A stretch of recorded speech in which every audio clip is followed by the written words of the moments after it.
അല്ല, അതിനുള്ളൊരു സാധ്യത ഉണ്ട്. കാരണം ഉത്തരേന്ത്യ രാമക്ഷേത്ര വിവാദമൊക്കെ വന്നതോടുകൂടി ഉത്തരേന്ത്യ ഒരു തൂത്തുവായി.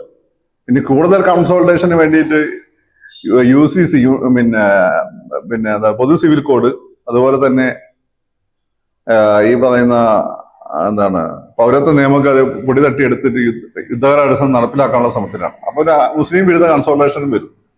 അപ്പൊ അങ്ങനെ വരുമ്പോൾ സമയത്ത് ഇത് അപ്രാപ്യമൊന്നുമല്ല. പിന്നെ അവർക്ക് ദക്ഷിണേന്ത്യയിലും അതുപോലെ തന്നെ പശ്ചിമേന്ത്യയിലുമാണ് സീറ്റ് കുറവ്. ഈ ഏരിയയിൽ അവർ കൂടുതൽ കോൺസെൻട്രേറ്റ് ചെയ്യുന്നത്. അതുകൊണ്ടാണ് സുരേഷ് ഗോപിക്കൊക്കെ തിരുമാതിരി ഇമ്പോർട്ടൻസ് അവർ കൊടുത്ത് സുരേഷ് ഗോപിനെ ജയിപ്പിക്കാനുള്ള ശ്രമം നടത്തുന്നത്.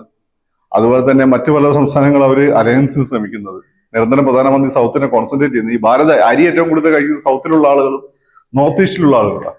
അപ്പൊ ഭാരത് അരി പോലുള്ള കാര്യങ്ങളൊക്കെ നടത്തുന്നത്. അപ്പൊ അതല്ല, പ്രതിപക്ഷം അടിക്കടി ദുർബലമായി, ഇന്ത്യ മുന്നണി അടിക്കടി ദുർബലമായിക്കൊണ്ടിരിക്കുകയാണ്. അപ്പൊ ഈ ഒരു സാഹചര്യത്തിൽ അപ്രാപ്യമായ ഒരു കാര്യമൊന്നല്ല അത്.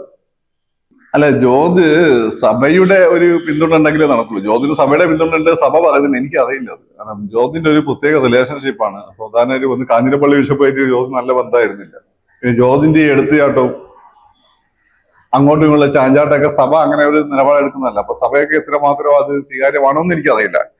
ഏതായാലും ജോർജ് പറയുന്നതിന്റെ ക്രെഡിബിലിറ്റി എസ്റ്റാബ്ലിഷ് ചെയ്യണ ഈ ഇലക്ഷൻ കഴിയണം. അതല്ലാതെ ഇപ്പൊ നമ്മൾ ജോർജ് വന്നത് കൊണ്ട് പ്രത്യേകിച്ച് ഗുണമുണ്ടായി 2 വോട്ട് കൂടുതൽ കിട്ടും ജോർജിന്റെ ഭാര്യയുടെ. ചിലപ്പം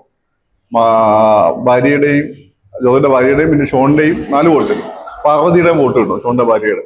ഇതിൽ കൂടുതലായിട്ട് പ്രത്യേക വോട്ടൊന്നും പ്രത്യേകിച്ച് കിട്ടുമെന്ന് എനിക്ക് തോന്നുന്നില്ല. ഇനി അല്ലെങ്കിൽ ജോർജ് പറയുന്നത് നമ്മൾ മുഖവിലേക്ക് എടുക്കണം. ജോർജിന്റെ നിലപാടനുസരിച്ച് ഇപ്പൊ നമുക്ക് അങ്ങനെ മുഖവിലേക്ക് എടുക്കാൻ പറ്റില്ല. ഇലക്ഷൻ കഴിഞ്ഞതിന് ശേഷം നമുക്ക് പറയാൻ പറ്റുള്ളൂ. അതെങ്ങനെ ഡെവലപ്പ് ചെയ്ത് വരുന്നു നോക്കട്ടെ. കർഷകർ അങ്ങനെ പ്രക്ഷോഭം ഉയർത്തിയ സമയത്ത് മോഡി പൊതുവെ തീരുമാനങ്ങൾ പിൻവലിക്കുന്ന ഒരാളല്ല. അദ്ദേഹം പിൻവലിക്കുക, അവരോട് ബഹുമാനം കാണിക്കുകയും ചെയ്തിട്ടുണ്ട്. അപ്പൊ ഇപ്പോഴുള്ള ഈ പ്രക്ഷോഭങ്ങളുടെ പിന്നെ മറ്റെന്തെങ്കിലും രാഷ്ട്രീയ അജണ്ട ഉണ്ടെന്ന് ബോധ്യപ്പെട്ട ഉത്തരേന്ത്യയിലെ ജനങ്ങൾ അതിനനുകൂലമായി പ്രതികരിക്കണമെന്നില്ല. പിന്നെ ഈ പറയുന്ന കർഷക പ്രക്ഷോഭങ്ങളുടെ സ്വഭാവം ഒരു കലാപത്തിലേക്ക് മൈമാറിയ കഴിഞ്ഞാൽ നെഗറ്റീവാണ്. അപ്പൊ അല്ലാത്ത പക്ഷം ഇപ്പം നമുക്കതൊരു വലിയൊരു ഇമ്പാക്ട് ഉണ്ടാക്കുമെന്ന് പറയാൻ പറ്റില്ല. കാരണം എന്ന് വെച്ചാൽ ഓൾറെഡി മോഡി ആ നിയമമൊക്കെ പിൻവലിച്ചിട്ടുണ്ടല്ലോ. അപ്പൊ അത് ഒരു കൺവിൻസിംഗ് ആയിട്ട് മോഡിക്ക് ജനങ്ങളെ സമീപിക്കാൻ പറ്റും. പക്ഷേ ഈ സമരത്തിന്റെ സ്വഭാവം അതെങ്ങനെ ഡെവലപ്പ് ചെയ്ത് വരുന്നു, ഗവൺമെന്റിന്റെ ഈ ഒരു സമരത്തോടുള്ള സമീപനം എന്താണ്, ഇത്തരം കാര്യങ്ങൾ നോക്കിയിട്ട് നമുക്ക് അതിനെ പറയാൻ പറ്റുള്ളൂ. എനിക്ക് തോന്നുന്നു സെൻട്രൽ ഗവൺമെന്റ് വളരെ സൂക്ഷിച്ചാണ് വിഷയം കൈകാര്യം ചെയ്തത്. ഇപ്പൊ ഡൽഹിയിൽ ഇന്ന് നിരോധനാജ്ഞ പ്രഖ്യാപിച്ചിരിക്കുകയാണ്. അപ്പൊ അതുകൊണ്ട് അവരെ സീരിയസ് ആയിട്ട് കരുതുന്നുണ്ട്. അവർക്കൊരു കൺസേൺ ആയ ആ വിഷയം ഇപ്പോൾ ഉണ്ട് എന്നാണ് എനിക്ക് തോന്നുന്നത്. അല്ല, അത് ഇപ്പൊ നമുക്ക് പറയാൻ പറ്റില്ല. ഇതിന്റെ സ്വഭാവം അനുസരിച്ചാണ്. മുമ്പത്തെ പോലെയുള്ള ഒരു സമരമാണെങ്കിൽ ഉത്തരേന്ത്യയിൽ എസ്പെഷ്യലി പഞ്ചാബ് പോലുള്ള പ്രദേശങ്ങൾ പഞ്ചാബിൽ അവർക്ക് വലിയ സീറ്റുകളൊന്നും ഇപ്പോഴും ഇല്ല.